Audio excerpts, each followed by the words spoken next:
낭낭공주는 13살이었다. 이른 봄날처럼 여렸고 해질녘처럼 고요했다. 어머니는 오래전 별이 되었다. 아버지는 낭낭국의 왕이었지만 그의 그림자조차 하루에 한 번 보기 어려웠다. 궁의 복도는 길었고 바닥은 차가웠고 말소리는 멀기만 했다. 그녀는 학문을 익혔다. 예법을 배웠고 얼굴에는 늘 얌전한 웃음을 걸쳐야 했다. 하지만 그 웃음은 자주 삐뚤어졌고 눈동자엔 늘 잔잔한 물결 같은 쓸쓸함이 피어 있었다. 또래 아이들은 말았다. 웃으며 장난치는 소리가 때를 가로지르곤 했지만 낭낭은 그 틈에 들어가지 못했다. 손끝이 먼저 얼어붙었고 인사 한마디가 목에 걸려 삼켜졌다. 그래서 그녀는 늘 혼자였다. 홀로 앉아 붓끝으로 달을 그렸다. 종이 위엔 말없이 흐르는 노래가 있었고 시의 마지막 줄에는 나도 너도 없었다. 그림을 접은 후엔 호수로 향했다. 맑은 물 위 자신의 얼굴이 어린 아이처럼 비쳤다. 그녀는 작은 목소리로 중얼었다. 안녕 낭낭아, 넌 왜 혼자니? 하지만 호수는 대답하지 않았다. 대신 바람이 살짝 불었고 물결이 그녀의 얼굴을 흔들어 놓았다. 그 순간 낭낭은 혼자인 자신이 들킬까봐 서둘러 눈물을 훔쳤다.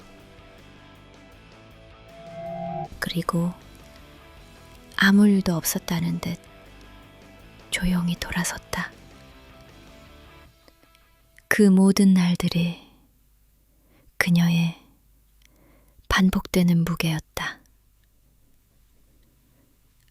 웃는 법을 잊어가는 소녀의 하루는 그렇게 조용히 조금씩 무너지고 있었다. 그리고 그저 누군가가 다가와 이름을 불러주기만을 기다리고 있었다. 어느 날이었다. 햇살이 조금 따뜻해졌고 궁궐 담장을 넘어 바람이 붕긋이 불어오던 날, 낭낭은 우연히 들은 이야기에 가슴이 두근거렸다. 고구려에 사절단이 간다는 소식.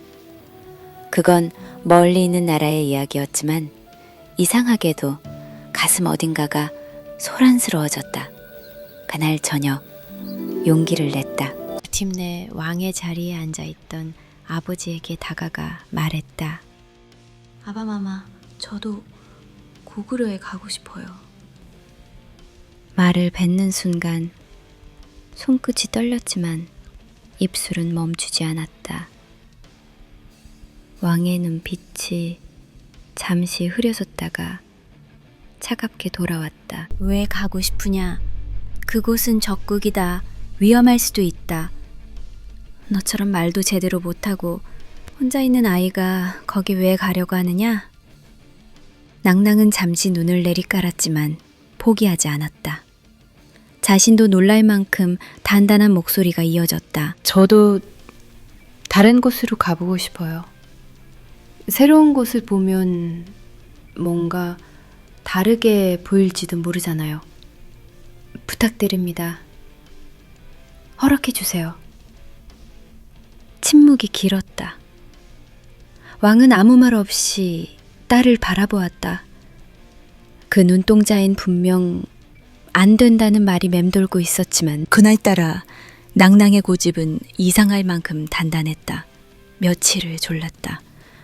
말없이 옷자락을 붙잡고 눈빛으로 아버지의 마음을 두드렸다. 결국 아버지는 짧게 고개를 끄덕였다. 대신 호위무사 곁을 절대 떠나선 안 된다. 알겠느냐? 네가 위험해질 수도 있다. 약속할 수 있겠느냐? 낭낭은 눈을 반짝이며 고개를 끄덕였다. 알겠습니다, 아바마마. 그 순간 낭낭의 가슴 속엔 작은 불꽃이 일었다. 조용히, 그러나 확실하게 피어오른 새로운 세상의 향기. 그녀는 그날 밤 궁한 작은 당 안에서 홀로 이불을 끌어안고 잠에 들었다. 눈은 감고 있었지만 가슴은 너무 벅차 잠들 수 없었다. 낙낭에서는 혼자였지만 고구려에서는 누군가가 손을 잡아줄 것만 같았다. 왜인지 몰라도 정말 그럴 것만 같았다. 이 세상 어딘가에 자신을 알아봐줄 누군가가 있다는 조용한 예감이 처음으로 그녀의 마음을 툭 두드렸다. 낭낭은 태어나 처음으로 평양성 밖으로 나갔다. 그건 마치 책장 속에서만 보던 이야기들이 눈앞으로 쏟아져 내리는 느낌이었다. 질끈묶은 머리카락 위로 낯선 햇살이 내려앉았고 뺨 위로 스치는 바람은 고구려의 숨결처럼 느껴졌다. 수십 명의 호위무사가 그녀를 둥글게 감싸고 있었지만 마음은 어쩐지 혼자 날아다니는 나비처럼 가벼웠다. 처음 보는 들판, 낯선 말투, 깊은 눈매를 가진 병사들의 시선, 그 모든 것들이 그녀를 설레게 했다. 이게 여행이구나. 속으로 중얼이며 마음 한켠이 조용히 달아올랐다. 그러나 너치로 고구려 국내성에 도착하자 그녀의 세상은 다시 숙소라는 작고 고요한 틀 속에 갇혔다. 사설단의 관원들은 이미 회의로 분주했고 낭낭은 작은 정원과 폐쇄된 전각 속에 남겨졌다. 그녀는 창틀에 턱을 괴고 투덜거렸다. 나는 여기까지 와서도 왜 혼자인 거야. 뭔가 다른 게 있을 줄 알았는데. 말끝에 묻은 서운함은 익숙했다. 낭낭은 그렇게 또다시 혼자였다. 하지만 그날따라 이상했다. 가슴 한쪽이 묘하게 반항하고 있었다. 평소라면 고개를 숙이고 말았겠지만 그날 그녀는 일어섰다. 호위무사들이 멀찍이 서 있는 틈을 노려 소리 없이 그러나 분명하게 속삭였다. 도망가자. 지금이야. 그리고 다였다. 신발끈도 풀린 채 소매는 휘날리고 숨이 턱까지 차오르도록 달렸다. 놀란 호위무사들의 외침이 뒤에서 따라왔지만 낭낭은 뒤돌아보지 않았다. 차은이었다. 자신이 스스로 움직이는 여행. 누가 정해준 길이 아니라 낭낭이 선택한 탈선. 몇 개의 골목을 지나고 가판대 사이를 헤치고 끝내 그녀는 고구려의 번화한 시장 한가운데에 도착했다. 사람들이 많았다. 목소리가 겹치고 빛깔이 넘쳐나고 기이한 냄새와 노래소리들이 얽혀 있었다. 낭낭은 가슴을 크게 들이켰다. 그리고 웃었다. 이 순간만큼은 혼자가 아니었다. 세상이 이렇게 시끄럽고 생생하다는 걸 그제야 처음으로 알게 되었다. 그녀는 전혀 몰랐다. 지금 이 시장 한복판에서 그 아이의 눈동자가 그녀를 보고 있다는 것을. 시장의 소라는 낭낭에겐 작은 마법 같았다.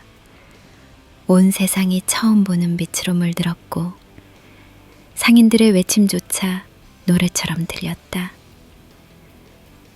떡을 하나 사 먹자 고소한 향이 입안에 퍼졌고 과일은 너무 달아 눈까지 감기게 만들었다. 사고 싶은 데 많았다.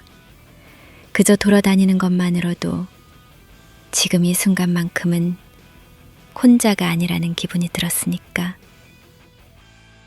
하지만 세상이 그렇게 순수하게 흘러가지만은 않았다. 그녀가 좁은 골목으로 발을 디뎠을 때 그늘처럼 따라붙은 그림자들의 모습을 드러냈다. 거친 손이 그녀의 팔을 낚아챘다.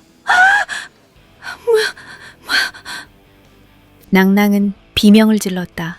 온 세상의 색이 단숨에 빠져나가듯 그녀의 눈앞이 회색으로 일그러졌다.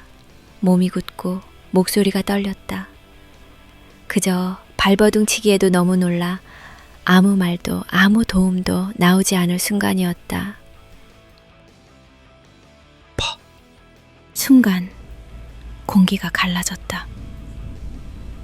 불련배 하나가 날아갔고 거친 소리와 함께 한 소년이 모습을 드러냈다. 빛을 등지고 짙은 눈동자가 그녀를 향해 있었다. 뛰어! 그가 외쳤다. 똠! 뭐라? 낭낭은 멍하니 바라보다가 더듬거리며 말했다. 야! 이 바보야! 너 구해주는 거잖아, 뛰어! 소녀는 콧잔등을 찡그리고 소리쳤다. 그 말에 정신이 퍼뜩 들었다. 그의 손이 그녀의 손을 꽉 잡았다. 다른 어떤 말보다 빠르게 따뜻하게 발이 바닥에서 떨어졌다. 두 사람은 그대로 시장을 벗어나 골목을 달리고 계단을 오르고 구불구불한 길을 미친 듯이 달렸다. 숨이 턱까지 차오르고 땀이 뺨을 타고 흐르는데 이상하게도 낭낭은 뛰는 내내 그 손의 온기만 느껴졌다. 두근두근 두근두근 콩닥콩닥. 지금 납치당한 건지도 모르겠는데 왜 이렇게 가슴이 뛰는 거야? 한참을 달려 강가에 오르된 다리 아래 닿았을 때 두 사람은 마침내 멈춰섰다. 숨이 가쁘게 들썩였다. 심장은 방금 전까지의 공포보다 지금 이 순간의 침묵에 더 요동쳤다. 하늘은 석양에 물들어 있었고 노을은 느릿하게 소년의 어깨에 내려앉았다.